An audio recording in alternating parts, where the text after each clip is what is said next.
Sobre a viagem ao Peru, Sim. O senhor já tem definido se haverá uma cessão de submarinos? Como vai ser esse acordo? Não, isso aí é o seguinte, esse aí há uma intenção, né? E aí depende de um acordo entre a Marinha do Brasil e a Marinha peruana, obviamente com o aval dos dois governos em relação ao preço. Entendeu? Seria uma cessão... Não, é uma venda, né? É uma venda do... Não, nós vamos apenas... Não há uma assinatura de documento, há apenas uma reunião para tratar do assunto, né? O que acontece? A Marinha tem submarinos antigos que estão sendo, como é que eu vou dizer assim para vocês, estão sendo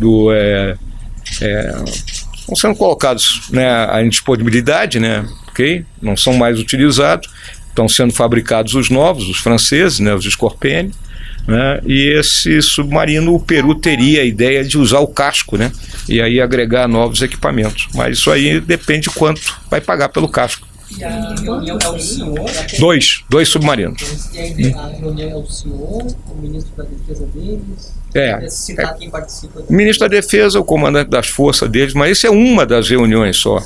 Tá? Na realidade eu tenho lá a reunião com o presidente do Conselho de Ministros, vou ser recebido pelo presidente do Peru, tem reunião com empresários peruanos, né, com os comandantes de força para falar problemas comuns de fronteira que nós temos problema ali na fronteira do Javari, temos problema lá na fronteira do Acre, ali na região dos indígenas Xaninca, então sempre é bom tocar nesses assuntos. Tem algum assunto que o senhor vai tratar na audiência com o presidente do Estado? Não, ali é só levar os saludos do presidente Bolsonaro.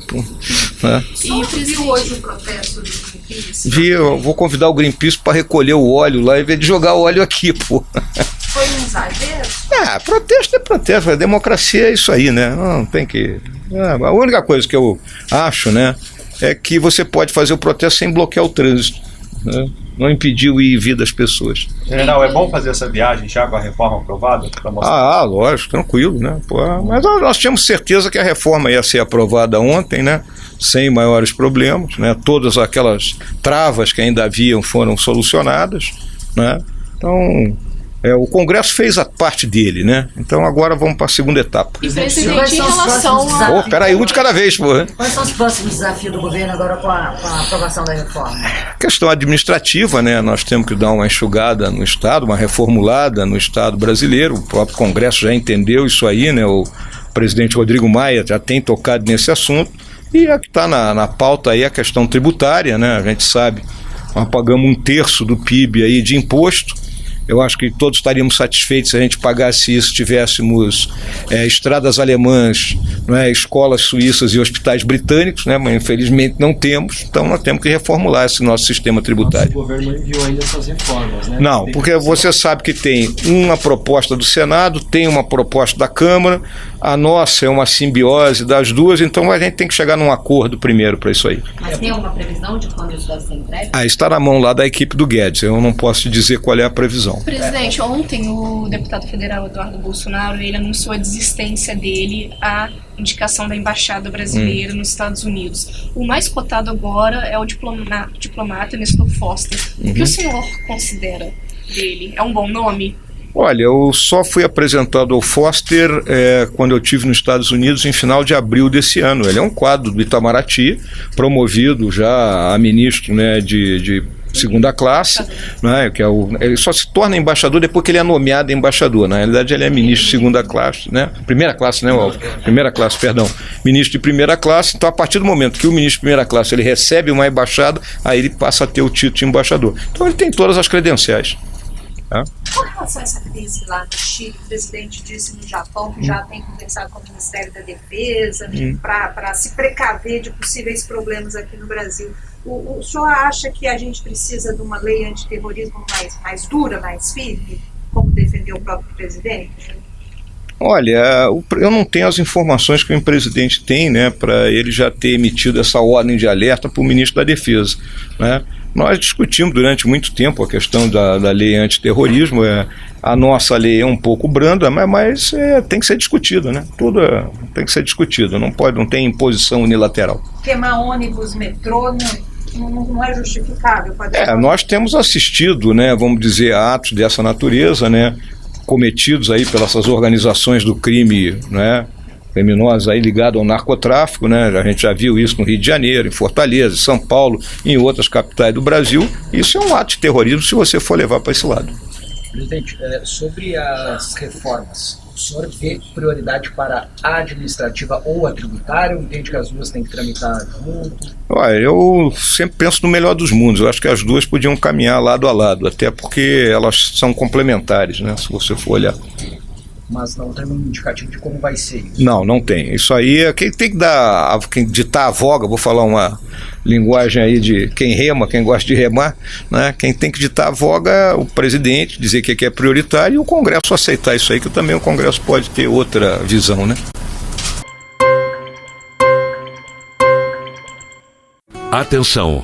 Abre-se neste momento a Rede Nacional de Rádio e Televisão para o pronunciamento oficial do ministro do Meio Ambiente, Ricardo Salles. Boa noite. O litoral brasileiro tem sofrido com o aparecimento de óleo, que em momentos distintos vem atingindo pontos diferentes nos mais de 2.000 quilômetros da costa, compreendido entre os estados do Maranhão e da Bahia. Desde que as primeiras manchas surgiram, o Grupo de Acompanhamento e Avaliação, composto pelo IBAMA, ANP, Marinha, vem realizando ações para a retirada do óleo encontrado nas praias. Seguindo a orientação prevista no Plano Nacional de Contingência, foi designada a Marinha do Brasil para desempenhar o papel de coordenação operacional, estabelecendo salas de comando e controle nas cidades de Salvador e Recife. Desse trabalho participam diversos órgãos, como Defesa Civil, Agência Nacional de Águas, ICMBio, IBAMA, Agência Nacional do Petróleo, Petrobras, Marinha e órgãos estaduais e municipais. Todo esse trabalho, acompanhado desde o princípio pelo presidente Jair Bolsonaro, inclui também o monitoramento e a tentativa de localizar as manchas de óleo ainda no mar. Para isso, temos utilizado sistemas de identificação por satélites nacionais e estrangeiros, incluídos sistemas americanos como o EPA, NOAA e a Guarda Costeira, além de embarcações, sobrevoos diários de helicópteros do IBAMA, da Força Aérea, da Marinha, juntamente com aviões radar. Apesar desse esforço contínuo e ininterrupto, desde o começo não tem sido possível identificar as manchas de óleo ainda no mar, por tratarem-se de um material pesado, que se movimenta cerca de 1,5 metro abaixo do nível da superfície, impossibilitando sua identificação e rastreamento, seja pelos sistemas de satélite e radar ou mesmo na tentativa de visualização por barcos, aviões e helicópteros. Tal dificuldade faz com que as manchas de óleo somente sejam identificadas quando tocam a costa.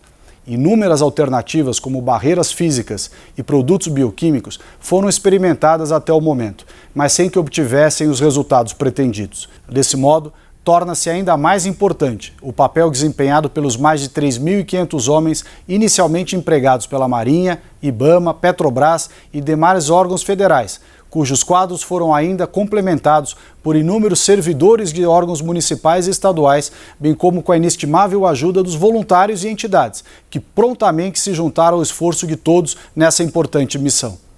Recentemente, esse efetivo foi aumentado ainda mais, com 5.000 homens das Forças Armadas. Enquanto todo esse esforço de identificação, monitoramento e retirada do óleo das nossas praias é feito, há intensa investigação sobre as causas e origens desse incidente pela Marinha do Brasil, Guardas Costeiras Estrangeiras e Polícia Federal. Amostras do material coletado foram analisadas em laboratórios especializados, que identificaram que esse material não foi extraído do território nacional, mas provém, conforme demonstrado por análise técnica, de poços e misturas de origem venezuelana. Esse processo investigativo tem como principal objetivo determinar as causas e origens desse óleo e, com isso, não apenas fazer cessar o seu aparecimento no litoral brasileiro, mas também obter informações que nos permitam responsabilizar aqueles que tenham contribuído para esse desastre ambiental. Desse modo, o presidente da República determinou que fosse encaminhada a solicitação formal à OEA, a Organização dos Estados Americanos, para que a Venezuela se manifeste sobre o material coletado. O presidente Jair Bolsonaro determinou ainda a liberação de seguro defeso para aqueles que vivem da pesca e que tenham sido prejudicados pela contaminação do óleo, bem como o auxílio aos estados e municípios atingidos. Com a ajuda de todos, as nossas praias vêm sendo limpas praticamente no mesmo dia, sendo restabelecidas as condições para o turismo e a segurança dos visitantes e moradores, além da correta destinação do óleo coletado. Ao agradecer a todos os colaboradores e voluntários, ressaltamos a importância de comunicar com a máxima brevidade às autoridades sobre o surgimento de novos pontos de óleo na costa brasileira e ainda o imprescindível uso de equipamentos de segurança adequados no caso de participação da retirada do óleo encontrado. Muito obrigado a todos e uma boa noite.